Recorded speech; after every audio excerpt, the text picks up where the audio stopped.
Urusi inaendelea kupeleka vikundi vidogo vya washambuliaji kujipenyeza katika eneo la Ukraine huko mkoani Sami ili kupanua eneo la mstari wa mbele. Msemaji wa walinzi wa mipaka ya jimbo anayefahamika kama Andriy Demichenko ameweza kuripoti hivyo siku ya leo kuhusu taarifa hii.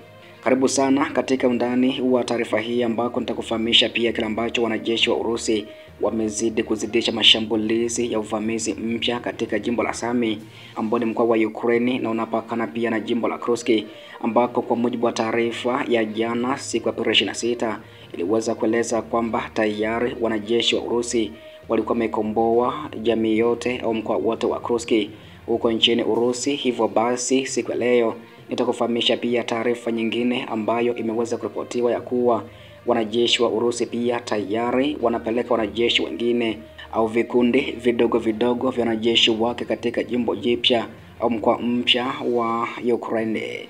Na kukumbusha kwamba pia unaweza kubonyeza neno subscribe kama bado hujafanya hivyo, na pia unaweza kujumuika nasi kwenye grupu letu la WhatsApp ambako pia huko taarifa za moja kwa moja na matukio moja kwa moja kutoka mstari wa mbele wa kivita unapata nafasi ya kushuhudia kwa uzuri kabisa. Unaweza ukajiunga sasa moja kwa moja kwa kulipia kiasi cha shilingi 2500 kwa nambari ya Tigo Pesa au Mixx by Yasi kwa sasa ambayo ni 0679619650 na rejea tena, yani 0679619650. Basi nakukaribisha sana pia kama utawiwa kushuhudia au kutazama na kupata taarifa hizi za kivita kutoka Urusi na Ukraine moja kwa moja kutoka mstari wa mbele wa kivita kupitia grupu letu la WhatsApp. Urusi inaendelea kupeleka vikundi vidogo vya washambuliaji kujipenyeza katika eneo la Ukraine katika mkoa wa Sami ili kupanua eneo la mstari wa mbele. Msemaji wa walinzi wa mipaka ya jimbo anayefahamika kama Andriy Demichenko ameweza kuripoti hivyo mnamo Aprili 27 mwaka huu. Kulingana na Demichenko, amedai kuwa hali katika jimbo la Sami bado ni changamoto, huku wanajeshi wa Urusi wakielekeza mashambulio yao kwenye maeneo maalum kama vile vijiji vya mpaka vya Basivinka na huko Zuravinka. Hivi karibuni wameona majaribio ya kupanua shughuli hizo ndani ya ukanda huo na katika maeneo mengine ambapo mara kwa mara wanagundua majaribio ya makundi hao ya kujipenyeza. Demichenko amesema hivyo. Jimbo la Sami kaskazini mashariki mwa Ukraine linapakana na jimbo la Kursk la Urusi, sehemu ndogo ambayo Kiev ilikalia tangu mwezi Agosti mwaka 2024 pamoja na mikoa ya huko Bryansk na Belgorod na kuifanya kuwa mstari wa mbele katika vita kamili vya Moscow. Kauli ya Demichenko pia inakuja wakati mamlaka ya Urusi ilidai mnamo Aprili 26 ya kuwa wamechukua tena eneo lote la Kursk, ambapo wafanyakazi mkuu wa Ukraine walikanusha madai hayo baada tu ya Urusi kuripoti ya kwamba tayari imeweza kulikomboa eneo jipya lote la Kursk. Mapema mwezi Machi mwaka huu pia Urusi ilidai ya kuwa vikosi vyake viliteka kijiji cha Basivinka katika jimbo la Sami, lakini huduma ya walinzi wa mipaka ya jimbo la Ukraine ilikanusha ripoti hiyo, ikielezea kama sehemu ya kampeni ya upotoshaji kutoka Moscow.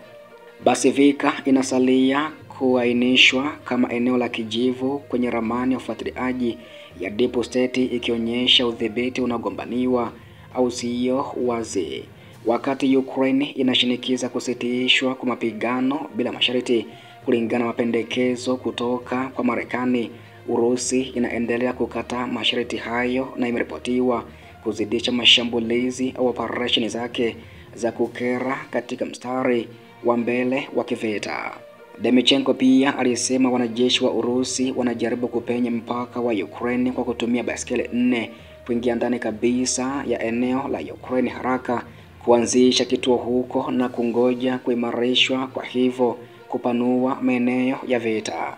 Wakati mwingine hayo ni makundi ya watu wachache tu, wakati mwingine karibu watu 5 kwa kuongeza kuna bila shaka mashambulizi ya makombora ambayo adui yani Urusi anaendelea nayo kwa kutumia aina mbalimbali za silaha na pia kufunika vitendo vya makundi hayo madogo ya mashambulizi katika maeneo maalum. Demchenko alisema hivyo.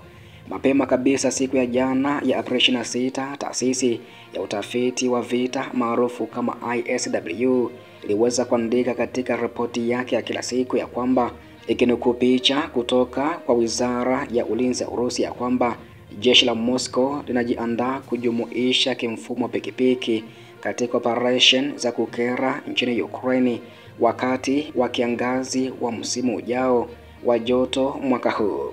Wizara ya Ulinzi ya Urusi siku ya Aprili 26 ilichapisha picha zinazoonyesha wanajeshi kwenye uwanja wa mazoezi wakifanya mazoezi ya kukera na mbinu za kujihami kwenye pikipiki, ikionyesha mipango ya kuunda fundisho la busara kwa utumiaji wa pikipiki za kukera. Wachambuzi wa ISW walisema hivyo. Picha hizo zilionyesha vikundi vya watu wawili hadi watatu wakifanya mazoezi ya mbinu kwenye pikipiki, ambapo kulingana na ISW ilisema Urusi inaweza kuwa inapanga kutoa ongezeko la idadi ya pikipiki kwa vitengo vya mstari wa mbele vinavyopigana nchini Ukraine. Mnamo Aprili 21 mwaka huu, kamanda mkuu wa majeshi kutoka nchini Ukraine anayefahamika kama Oleksandr Syrskyi alisema ya kuwa vikosi vya Urusi vinazidisha juhudi za kuondoa wanajeshi wa Ukraine kutoka jimbo la Kursk na kukamata maeneo ya mpaka ya jimbo la Sami. Mapigano makali yanaendelea katika jimbo la Sami nchini Ukraine, katika maeneo karibu na mpaka wa serikali na pia katika eneo la shirikisho la Urusi. Kamanda mkuu kutoka nchini Ukraine anayefahamika kama Oleksandr Syrskyi alisema hivyo. Wakati pia ya kijili hayo, imeripotiwa ya kuwa vikosi vya Ukraine vilifanikiwa kudungua makombora ya mashambulizi ya Urusi kwa muda wa dakika 2 yaliyokuwa yakiingia nchini humo, ambapo vikosi vya Ukraine vinavyoendesha mifumo ya ulinzi wa anga ya NASAMS yani NASAMS vilidungua makombora takriban 11 ya Urusi katika muda wa chini ya dakika 2 wakati wa shambulio kubwa la anga kutoka Urusi. Luteni Kanali wa jeshi la wanahewa anayefahamika kama Kirilo Peretyatchenko alisema katika video iliyochapishwa siku ya leo, pengine tulivunja rekodi zote za nchi nyingine kwa kasi ya upakiaji mpya na tuko tayari kuendelea kufanya hivyo mara kwa mara ili kulinda nchi yetu mradi tu tuna makombora, alisema hivyo kiongozi huyo. Aliweza kusema katika pigano moja la ulinzi wa anga walitungua makombora 11 ya operation hiyo na ikuchukua kabisa zaidi ya dakika 2 katika kuzuia au kupangua makombora hayo. Japo hakutaja ni shambulio gani la kombora kubwa la Urusi alokuwa akirejelea.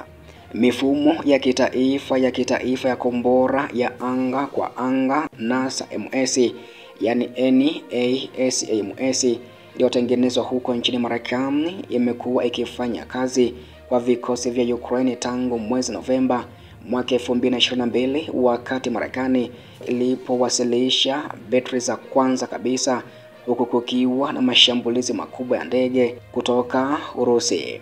Mfumo wa NASAMS ambao una upeo wa juu wa kilomita 50 kulingana na mtindo uliotumiwa ni muhimu sana kwa Ukraine, kwani hutumia kombora la interceptor la AIM-120 AMRAAM ambalo ni kombora lile linalotumika katika shughuli za angani hadi angani katika ndege za kivita za Magharibi. Kiev imekuwa ikihimiza washirika wa Magharibi kupanua msaada wa ulinzi wa anga, huku Rais Volodymyr Zelensky hata akijitolea kununua mifumo ya ulinzi wa anga ya Patriot kutoka nchini Marekani, akionya kuwa mifumo iliyopo haitoshi, ambapo Rais wa Marekani Donald Trump baadaye alikataa ofa hiyo. Wakati Ukraine inashinikiza kusitishwa kwa mapigano bila masharti kulingana na mapendekezo kutoka Marekani, inadai Urusi inaendelea kukata masharti ya kumalizika kwa mzozo huo. na inaripotiwa ya kuwa imeimarisha kampeni yake ya angani na operesheni za kukera katika mstari wa mbele wa kivita. Katika wiki moja iliyopita, jeshi la anga la Ukraine lilidungua ndege zisizo na rubani 442 za Urusi aina ya Shahedi kamikaze na zaidi ya ndege zisizo na rubani 230, makombora 31 ya KH-101/KH 55 SM, makombora 7 ya ballistic ya Iskandari, lakini pia makombora 6 ya Kalibri na makombora 4 ya KH-59/KH-69. Kando na maeneo ya mstari wa mbele, mashambulizi ya Urusi yaliweza kulenga miji kote Ukraine kwa kushambulia kwa shambulizi kubwa la ndege zisizo na rubani na kombora kwenye mji mkuu wa Ukraine maarufu kama Kyiv usiku mmoja wa Aprili 24 na kusababisha watu 12 kuuawa na kujeruhi wengine takriban 90 wakiwemo watoto katika mji huo. Mwisho wa ripoti hii, pia ripoti zingine na kuahidia kwamba nitazidi kukujuza hapa kwenye chimbo letu la habari za kimataifa. Cha msingi endelea kunitembelea kila siku na kila wakati kufahamu mengi zaidi yanayojiri kutoka huko Urusi na Ukraine, lakini pia kimataifa zaidi.